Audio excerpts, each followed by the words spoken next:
4e victoire d'affilée, donc là à domicile. En plus, contre Nancy, on avait déjà gagné à l'aller, il n'y avait pas de goal average en jeu. Comment on réagit à cette victoire? Déjà, il y a énormément de satisfaction parce que ce match-là, au match aller, il manquait leur joueur majeur, Fotso Dada, et que nous, sur ce match-là, il nous manque Taïga Okada, il nous manquait Meshargui, Klitschko, donc il nous manquait du monde aussi.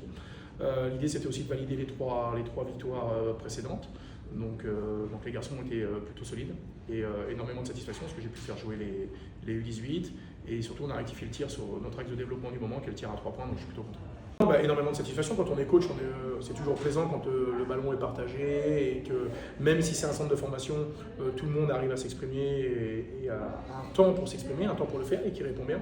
Donc ça là-dessus on est plutôt satisfait.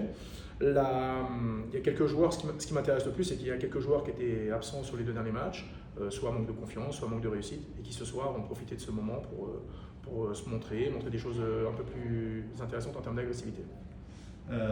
Maintenant, on va aller vers le futur. Là, l'objectif, c'est le trophée du futur directement d'y aller.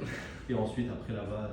Alors, l'objectif, c'est le trophée du futur, oui, du début de saison. On ne se cache pas. Le problème, c'est qu'avant le trophée du futur, il faut que les garçons déjà soient focus et progressent. Ce qui est plutôt le cas. Le problème, c'est qu'ils ont fait 3-4 grosses erreurs au niveau comptable. Donc, avant de parler de trophée du futur, il va déjà falloir que les garçons se remettent en selle et rattrapent un petit peu ces boulettes. Et ça, c'est long. Parce que rattraper 3 à 4 défaites, c'est très très long pour remonter au classement. Donc, surtout qu'on joue des bonnes équipes, comme Nancy aujourd'hui, qui est une excellente équipe de basket, mais qui vient un petit peu en effectif réduit, où ils ne sont pas nombreux, donc c'est difficile aussi pour eux de voyager. Donc ça va se faire sur la longue et ça va être long de rattraper ce delta.